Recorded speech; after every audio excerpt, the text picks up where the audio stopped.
Acknowledgement is allowing yourself to feel the full truth about yourself and your story.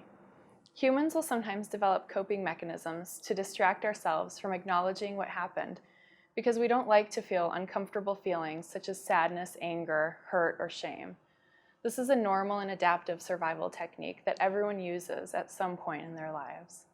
It's a temporary cover-up to get through the hardest parts of abuse or trauma.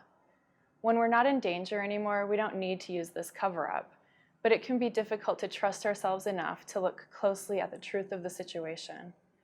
When we stop running from our fears and turn around to look at them, we regain power and control over the situation. An analogy that I like to use for acknowledgement is a medical procedure. Imagine that one day I fell down and got a big splinter lodged in my skin. I washed the wound and maybe even thought the splinter was gone and wanted to move on with my life. But weeks later, I noticed that the exact area of the wound is red and swollen, clear signs of an infection from the splinter still lodged in my skin. By then, my skin would have already healed over the infection, so it's more difficult to remove. I have the choice here to acknowledge the truth of the situation or not. If I choose to cover or hide from the truth, I may take medication and distract myself to avoid feeling the pain and having to do the work that it'll take to heal.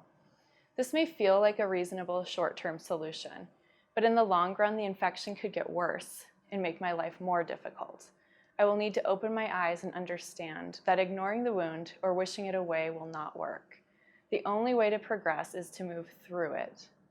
If I choose to acknowledge the infection, I will have to feel the pain of the infection and understand that there are steps to be taken to heal from this.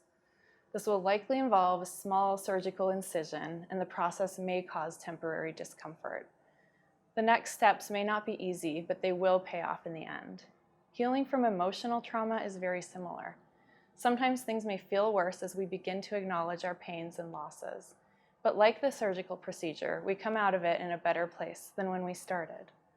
Without the strategy of acknowledgement, we can get stuck in suffering without understanding it or seeing that there is a safe way out.